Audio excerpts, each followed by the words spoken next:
and I am here this evening to give you some insight into what life is like at a startup. But before I do that, I'm going to give a bit of background about myself, so to put what I'm saying into context for you. So after graduating, I went and joined Morgan Stanley, where I worked as an equity analyst, so analysing companies for a living. I resigned about a year ago last month, and since then I've been working at early stage startups up until September of this year, when I actually founded my own company. Some of the eagle-eyed amongst you have spotted me there with Nick and Andy, who's coming. And if any of you are interested in Entrepreneur First, definitely come and chat to us at the end. So as a team, we're really interested in mobile commerce. We want to make shopping on the move super simple and really fun. Our first product is a fashion app called We Fashion. It launched in the App Store on Monday. So if you're interested in fashion or shopping, or if you want to get a feel for what can be done in about 2 weeks, I think 2 weeks was when we first started developing this, download it. So the first thing I'm going to do tonight is tell you how I ended up in startup land, and give you a little insight into what to expect if you go for interviews. So Alice mentioned Silicon Valley Roundabout. That was actually a pretty pivotal day in my life last year. I went along last November, and I was amazed for 2 reasons. One was startups weren't really on my radar at that stage. I thought most of them were in Silicon Valley, out in San Francisco, but one of my tech friends took me to this, and I suddenly realized there are all these amazing companies based in London. And the second thing I realized is actually I don't have to be a tech person to get a job at one of these companies. They have a technical element, but they're also interested that they're taking an idea and forming it into a business. So they need people with operational skills, design, analytics, marketing, social media, all of those things. So there are roles, and they are hiring. The next one is coming up, so check it out. If you're shifting from a more traditional corporate career into startups, one thing that I should warn you about is that you might find the interview process a little bit wacky. I remember when I first started interviewing, I spent all night the night before doing some industry analysis on the sector that the company was in. And I got into the interview and they were like, "So, Chloe, tell us a joke." I was like, "What? You kidding?" And they also asked me what my superpower was. And I was like, "Who are these people? Are these people?" But now, in hindsight, it actually makes quite a lot of sense because startups, especially really early stage startups, are quite resource constrained. So they only hire if they really, really need somebody. So this means that teams are super small, so you have to get on with the people, hence the joke. And you also have to bring something to the table, hence why they want to know what your superpower is, what you're amazing at, why they should hire you. So yeah, be aware of that.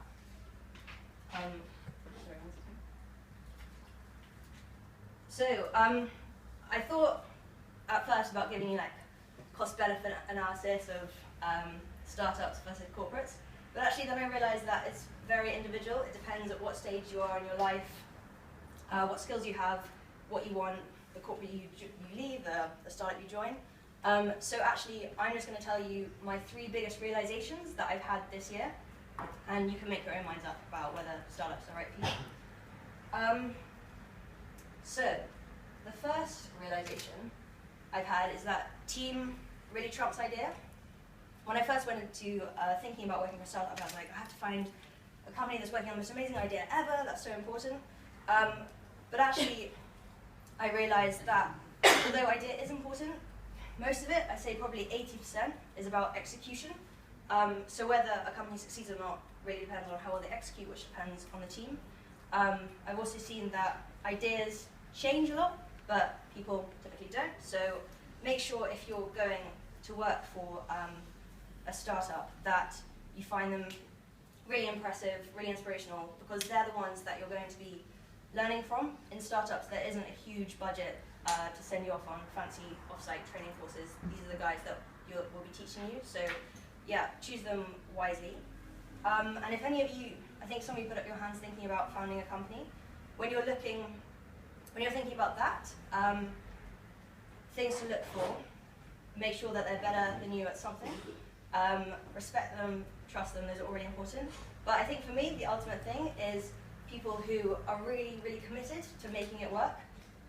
The reason I love working with Andy and Nick is because they will do absolutely anything to make sure that Weave is a success. We launched a website before we launched an app, and we really needed to drive traffic. So we went to Camden, and yeah, they put on dresses and spent 3 hours talking to girls about Weave and why they should come and check it out. So yeah, that's the kind of commitment that's really cool and so exciting to work with. The second thing I want to talk to you guys about is why startups are cool. Because I think there's quite a lot of hype around startups at the moment, like it's really glamorous, everyone's IPOing and exiting for crazy amounts of money.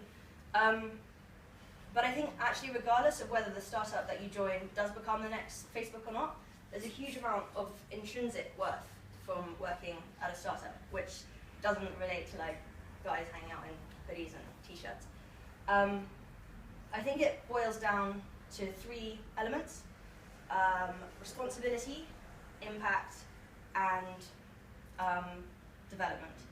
So the first one, the responsibility that you get at a startup is absolutely crazy.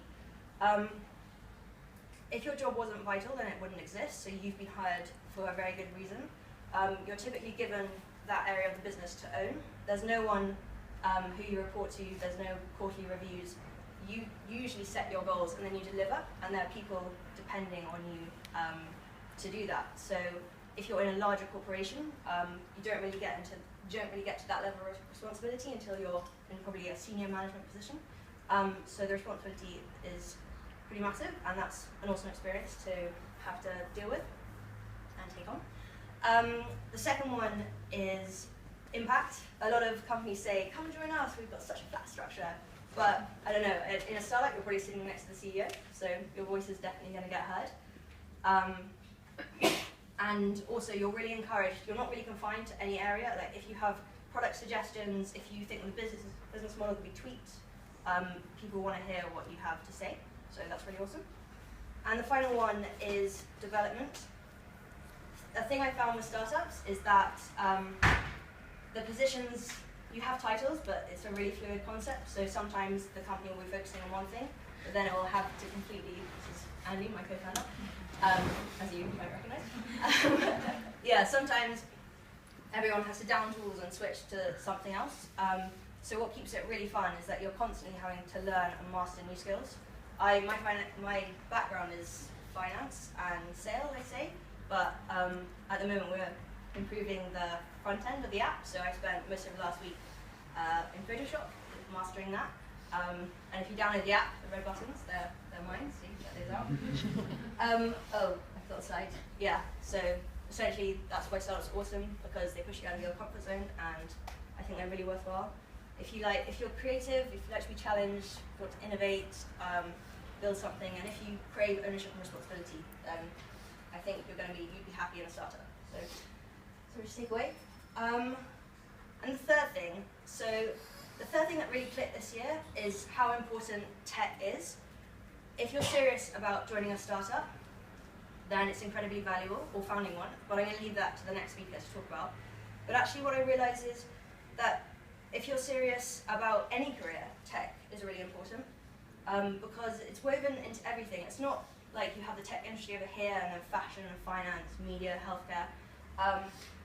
It's changing the way that we live, work, play, shop, collaborate, coordinate. This is a picture of the Vatican announcement in 2005 and then 2013, so you can see how quickly everything's changing. But the thing I really realized is that if you want to lead in the future in any of these industries, then it's vital that you understand the tech that's going to be transforming them over the next few years. So 3 things, that's it from me, 3 things to take away. Remember to download Weave. Remember that team is more important than ideas, in my opinion at least. And if you can, I'd advise you to invest in increasing your tech understanding, because that's an investment that's going to pay off whatever it is that you want to do.